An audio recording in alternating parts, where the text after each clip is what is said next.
Hi, everyone. I'm Chris Summers from Keysight Technologies, and I'll be your moderator for this next talk. Our next talk will be about evolving the P4 Runtime API from switch use cases to the scale and performance needs of DPUs. It'll be presented by Alan Lowe and Milind Chabbi of NVIDIA. Alan is a software architect, and he's a familiar face in the P4 community. He participates in P4 working groups on an ongoing basis. He's also presented at numerous technical conferences. Milind is a principal research architect for NVIDIA. Take it away, gentlemen. All right, thank you, Chris. So our talk is about evolving the P4 Runtime APIs from switch to DPU. And let's go next. Hang on. Okay, so as we know, P4 Runtime is the standard API used for controlling P4 programmable data planes. However, the use cases have definitely evolved over time. And in this talk, we're talking about from the use cases which involve switch to going to things like DPUs. So we found that this needs a little bit of a fresh look at the scale and performance of these particular runtime APIs. So what are the differences between these two cases? On the switch, the data center topologies are usually spine and Tor. On the DPU, it's definitely on the edge, the hypervisor. So the scale is quite different there. We see on the switch, usually table sizes are the megabytes in size in terms of entries. And on the DPU, you can get into the gigabytes. Okay. In particular, the performance is a concern. On switches, typically we get about 100K-ish, 200K entry update rates per second. On the DPU, we have requirements which are looking at needing to achieve this at a rate of about 10 million per second. And of course, switch and DPU are totally different network devices at different parts of the network, so they have different throughputs. So on a switch, the concern is getting up to 50 terabytes in speed. On the DPU, it's much more relaxed. We're only looking at, say, up to 400 gigabits per second. So these really separate the different use cases between switch and DPU, which we find that P4 Runtime needs to now kind of evolve and address these, now that we're looking at putting P4 on SmartNICs. Okay. So how do we evolve these P4 runtime performance? So I'll start with kind of where we are now. So what we found from just measurements is that table update rates range from somewhere around 100K to 400K entries per second. Obviously, this depends on your control plane CPU. And we're talking specifically about the P4 Runtime PI library as based off the 1.3 spec. And we're looking, where do we need to go? So there are use cases like live VM migration, working with controllers which are local to the same CPU complex. These use cases need insertion rates of over 10 million, as I mentioned. And where we want to go as well is we want to keep as much as possible the PI API compatibility. So basically preserve as many of those APIs that we already have. And with these kind of things in mind, these two parts, we come up with kind of two proposals. One is coming up with a local controller implementation that uses shared memory. And Milind will talk about that. The second one is if we're still using a remote SDN controller, how to make the protobuf more efficient so that we can do bulk table updates. So important part to note is one of the results of this is that this is not vendor specific, and whatever we have done here can benefit the entire community. Okay, Milind, this is yours. All right. So why is P4 runtime slow? Why is it not delivering the required throughput rate of tens of millions of updates per second? To understand this, we profiled the P4 runtime, the PI library, running on a 8-core ARM DPU. And this is what you are seeing, the profiles seen on the server side. And we see that, although not obvious from this complex graph, what it is generally highlighting is that a lot of time is spent in memory management, such as memory allocation and free, and a lot of string operations, parsing and things like that associated with protobuf. P4 runtime uses protobuf for protobuf plus gRPC underneath for sending data from an SDN controller to the server. Protobuf is a hierarchical and dynamic data structure, because of which a lot of allocation has to happen dynamically and a lot of parsing and deparsing has to happen. All of these lead to low memory locality because data will be allocated in different places and a lot of allocation overhead. So our thought process in optimizing one of the use cases when both the controller and the server were on the same host was to eliminate as much of these allocation and parsing overheads as possible. So the first one is using shared memory for local updates. We wanted to retain as much as possible the API compatibility and not make control code to change. So what we have done is introduce a API in PI front-end local namespace. We have introduced a namespace local and call it write, which looks exactly same as previously used P4 Runtime stub write. Earlier, it was taking a protobuf write request. We also take a protobuf write request. And the rest of the code remains same, but it enjoys the performance benefits. So to be more concrete, whoever was earlier writing a code like table entry creation, getting a mutable match, setting up values and creating millions of such entries, and then eventually was calling API stub write, which was sending protobufs. Instead, now we'll retain most of this code and only change this one write with a PI front-end local write.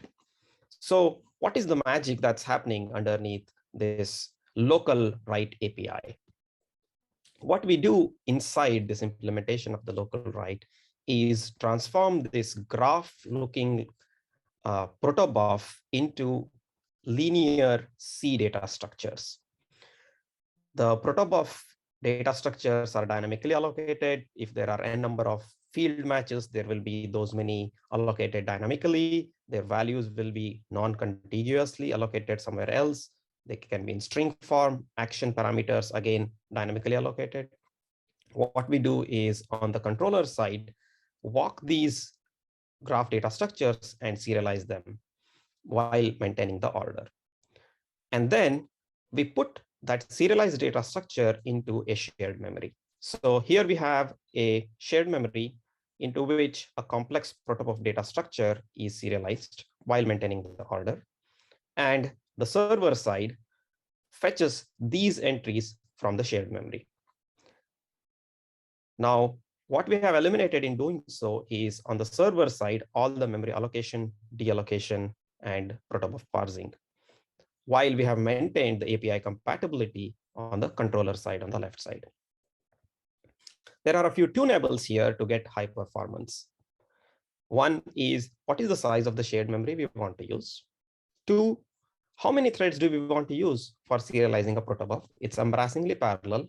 Although we can maintain order, we can use parallelism. And how many entries do we want to batch together before ringing a doorbell to the server rather than ringing it every time one protobuf entry, that is a table update, is inserted? So by carefully balancing these parameters, we can create a pipeline parallelism where when the producer is serializing protobufs of the next chunk, the consumer, the server, can be consuming the data that is already serialized and placed in the shared buffer in the previous chunk. And with careful balance, we can achieve very high throughput, as I will show next. So we evaluated this approach on Bluefield 2, which has 8 ARM cores. We were sending 50 million table entries. We set only one consumer thread on the server side, which copied all the data. And every number I show going forward is an average of 10 runs. And the data structure for shared memory, one table entry for us was consuming 380 bytes because we fixed certain things like maximum match fields to be 5, maximum action parameters to be 8, maximum value to be 16 bytes to accommodate for IPv6 and things like that. But these are configurable during compile time. A typical use case we took was a 5-tuple table with 0 action parameters, which was one of the important use cases that we were trying to optimize. On the x-axis is the shared memory size, ranging from 32 kilobytes to 32 megabytes. On the y-axis is the millions of table insertions per second that we observe. And different colored bars show different number of threads we used for serializing the protobuf on the controller side. You can see that we reach about 25 million insertion rate per second, and that the peak happens at about just 512 kilobytes of shared memory, which is usually available on any kind of device. You can also notice that as we give more threads from 1 to 2 to 3, the throughput increases, and there isn't much to gain beyond that point. So by just using 3 threads and 512 kilobytes of shared memory, we can achieve a very high throughput. And in this configuration, we were batching the size to be shared memory divided by 4. And these parameters can be tuned a little bit. Even if you go by shared memory by 2 or 8 in batching, things look still good. The point I really want to make here is that the great performance doesn't happen at just one point. There are a lot of tuning parameters where we are seeing more than 10 million entries per second in this setting. For an extreme case, we took a table update that had 16 tuples and 8 action parameters. Even in that setting, where each shared memory entry is 820 bytes, we are able to achieve about 13 million insertions per second. And there are a lot of data points that lie above 5 million insertions per second. Things to know are we do not support in this current form all sorts of transactions that may happen between a controller and the server. We limit it to only table updates of modify, insert, and delete type. Anything else, we will detect it at runtime and will flag an error. One can identify them upfront as a validation to the local write API, but such validation would incur some extra cost. If somebody violates the contract on the maximum number of fields or length of values, we would identify them and flag them as runtime errors. There is opportunity to optimize here. While we chose this fixed size 380 byte structure, one can create multiple shared memory pools and accommodate different sized updates. Now, this is a standard memory versus time trade-off. We may be able to trade off a little bit of time for compressed memory. And obviously, we are introducing one new API here, that is PI FE local write. Now over to Alan for bulk updates. Okay, thanks, Milind. Okay, so the second part of our talk is about the bulk table updates. Now for talking about a remote controller. So remote is something that's obviously which is not on the same CPU complex as the DPU itself. Okay, all right. So the observations here, or in general, when we look at the P4 Runtime protobuf, is that the hierarchy is very flexible. You can, for example, have any table with any valid entry as a protobuf message, and you can send batches of that of these updates with one entry for one table, a bunch of entries for another table, any sort of combination. This is very flexible, but as we pointed out, it's not very efficient for certain common DPU use cases. So the goal of this part is to try to support a more efficient and performant P4 Runtime API. That can be used by both a remote P4 Runtime controller and also local. Although keep in mind the work that Milind just showed didn't incorporate this, it was standalone. And as I mentioned, one of the use cases we're targeting is the very common use case of when you have a single table that you want to update with many, many entries. Okay. And this is something that we're sharing with the community. We're going to put a PR on this to P4 Lang. Okay, so just to set the very high level, on the left, you have the standard PI proto. It's a field match with exact inside, and you can have different types there. You can have exact, ternary, etc. We made a specialized version of this field match prototype, protobuf. Basically, it has some indirect arrays, and I'll show you how that looks. Okay, so just to back up and talk about the original implementation. So the P4 runtime protobuf is defined with multiple layers. So there's an update. Inside the update, there's an entity. Inside the table entry, inside the entity, there's a table entry, and then there's a table action. And then inside the table action, there's actions with a set of parameters, one for each one. Okay. And then this message is repeated for every update you want, every entry update you have. So the observations obviously is parsing this is it's a kind of a tree. It's rather slow. Every step you need to check for validity of these objects. Going through n of these is also O of n, obviously. The message overhead itself is also large. So for example, in the basic use case, you actually have about 18 bytes of data that you want to update, but it takes over 80 bytes for the entire update message. So that's about 4 times more data than you actually really need to send per write request. Okay. So the idea is here is we're going to introduce a slightly different entry insert with a bulk write request. And it's based off having an update set. That's the operation.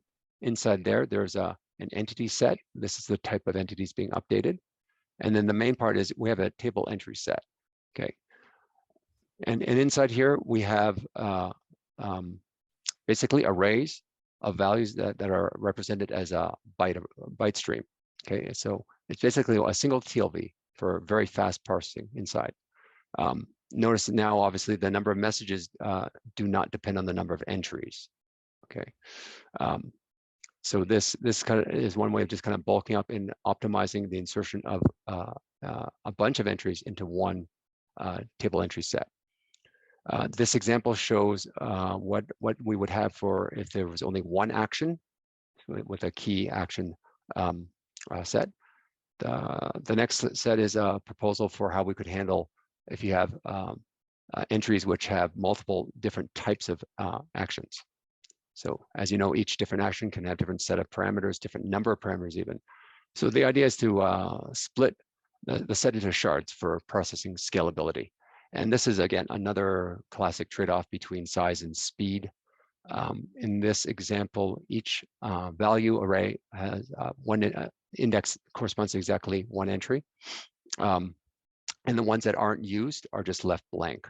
So you can see here, if I have action ID 1, which has 2 parameters, then we fill in these values here. If it happens to be action ID 2, then we take this slot and the values are over here. And the rest are just ignored if you're not actually using that action. There are alternatives which could compress this a bit more, which we thought about but didn't actually implement. That could be like just basically calculating some offsets and stuff so you couldn't jump into the array. So basically, you could trade off a little bit of parsing for having a little less sparseness in your data structures. And the other nice thing about this approach is that it's very easy to parallelize this by applying different threads to it in this way. Okay. So some quick results. In this case, everything here we looked at was on a Intel x86 Xeon, actually a somewhat older one called Broadwell. And there are 2 parts which we looked at. One was, what is the overhead of the gRPC part? Okay, which is basically done in C, deserialization using Arena, which is the memory allocation option in gRPC. So you can see the comparison of out of the box gave you 900,000 operations per second. But if we do a bulk, the bulk proto, the deserialization is about 10 times faster because there's just so much less to traverse. Okay. The second measurement is actually just going to libpi, so the infrastructure in P4lang /pi as is. So not taking account the gRPC, since everything's already deserialized, just that code.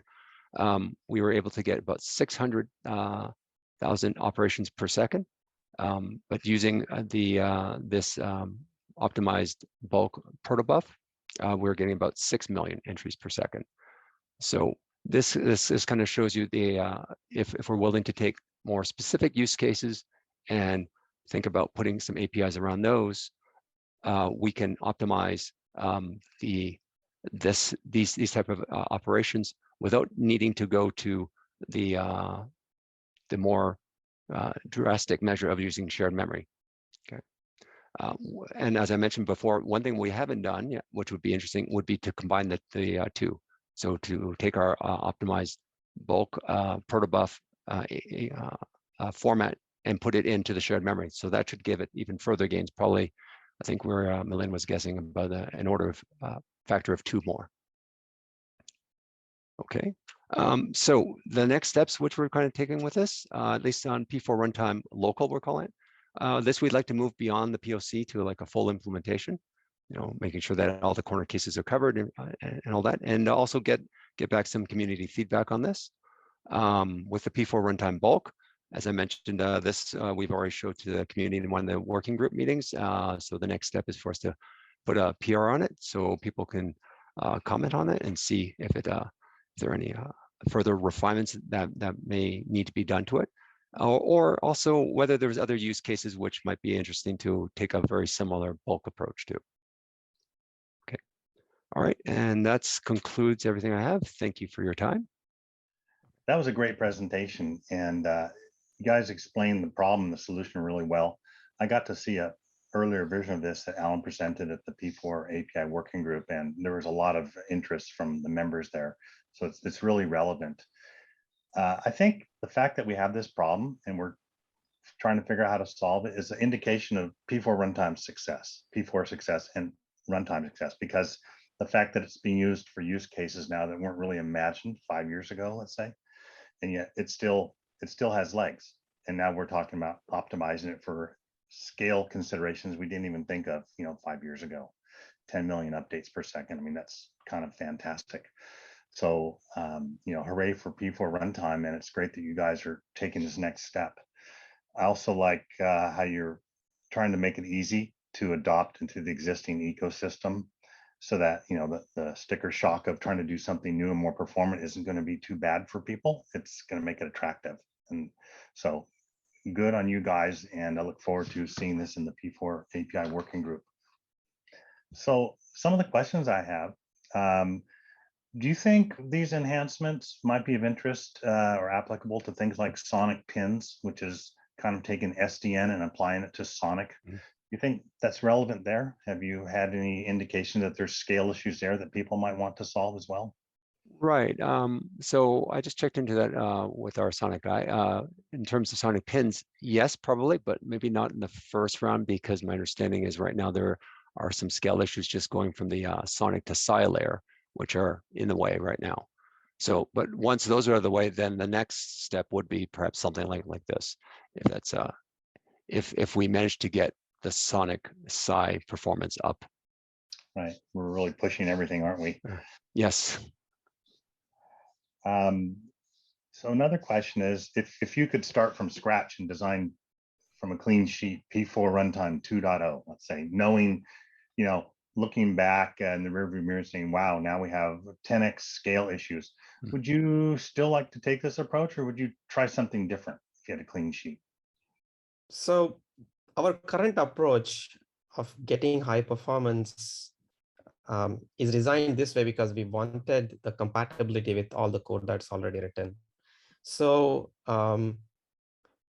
if we look forward, just not 2.0, 4.0, many years, maybe we want to support very high update rates. We may have to incorporate other styles of APIs, where having learned a few common use cases, what we are seeing is people want to update, say, one column of action params, things like that, where you don't have to send a very dense matrix style data structure. You may just want to say update all entries of this action param with certain value, or update all IPs ending with certain, mask to some other value, which fits more with, database style updates, update star dot something where, or, those kinds of things. An API that can accommodate this DSL or SQL style updates will be simple, small, but at the same time, it can make updates to many places. So I think it's a balance for fully for full expressibility. We may remain on the protobuf gRPC style things, old style APIs that are originally introduced. But for high performance, for fast path, we may have some extra APIs. Okay, that's good. Yeah, you're thinking even beyond 2.0. That's wise, because we always fool ourselves. We think, oh, we designed this to be fast enough for the foreseeable future. And 3 years later, the silicon geniuses prove us wrong, don't they? Do you think, and this is kind of related, do you think gRPC and protobufs are in any way like an obstacle to really perform an interface? Or do you think it's more in the way we've used them and we tried to be elegant and computer sciencey and maybe less super optimized? Do you feel like there's a different kind of protocol needed, or do you think we just need to rethink how we use them? Right. I think it's the second of what you mentioned. It's just how we're using it. So in the end, if we have a remote controller, you're always going to need some sort of transport mechanism. You're going to need some sort of encoding, right?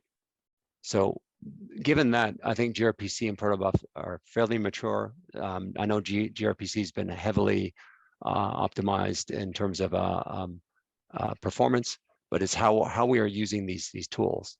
So as like Milind showed, if we can minimize our data structures to avoid this lack of locality, tons of string usage and memory allocations, then I think what we showed is that by just changing how we organize our data structures, we can make it much more efficient, but still maintain the gRPC protobuf concept. I think that's probably a relief to everyone who works with gRPC, because Yeah, the last few years we all just got really used to working with it because it's kind of a hot API these days. No one wants to start over. yes. I personally like working with it quite a bit.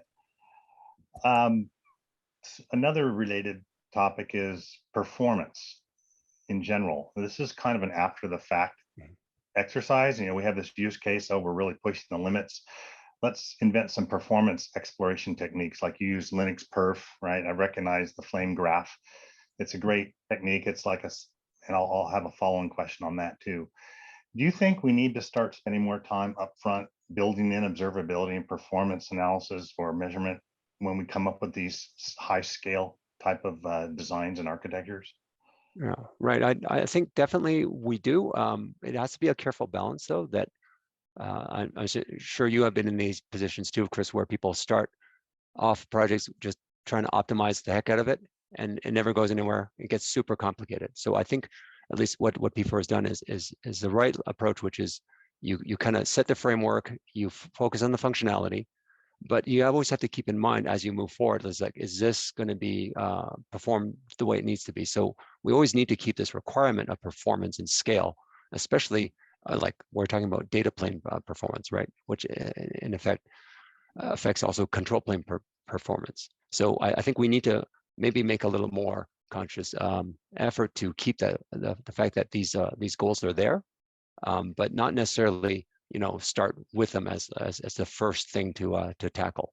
So like all the things in the current protobuf, I think totally makes sense as a generic mechanism of just adding entries to any table. But as we move forward, we need to think about what are the performance implications of those, and whether there are additional like bulking APIs which can be added to make it much more efficient. Mm-hmm. Do you think we need to build observability though into kind of the design as we architect these things? We all know we want it to be fast, but do we need to take deliberate steps so that that's kind of baked into the platform almost?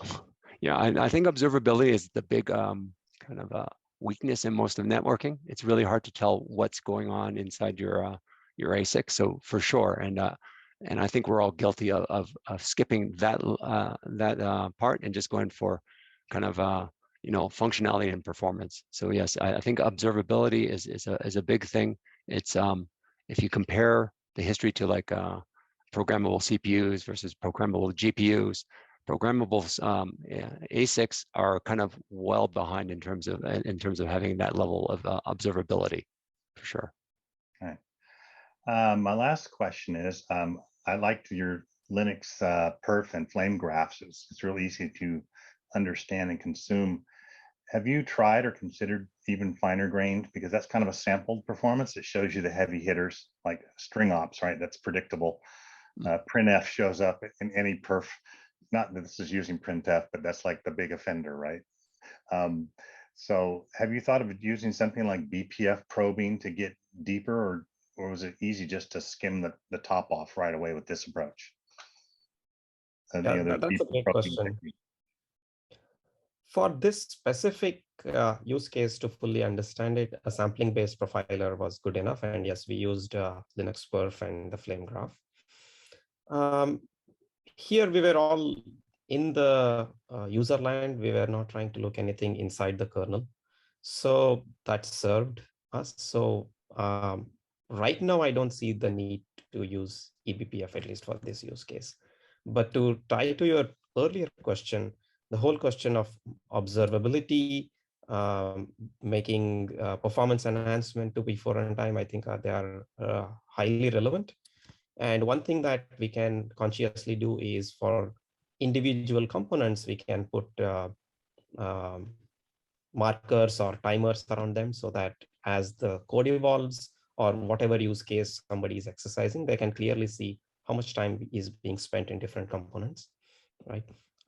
And in other frameworks, languages, and things like that, people have developed the parallel performance library where the certain hooks are exposed. And then on top of that, you can develop any number of tools and rich analysis and visualizations on top of them. So I think there is a whole lot of scope to steer the performance conversation in P4 runtime. Oh, thanks a lot for that. Well, that was all my questions. I really enjoyed this presentation. I think it's a great topic, and I think we need to get more of this kind of practical, embedded kind of analysis and engineering into this, into our implementations and our working groups, because it really does, affect everything, right? A 10x performance improvement based on this amount of work is very compelling. So we should probably look for opportunities like that in a lot of places. So great job for bringing this forward, and thanks for sharing it with the community. Thank you, Chris. Thanks, Chris.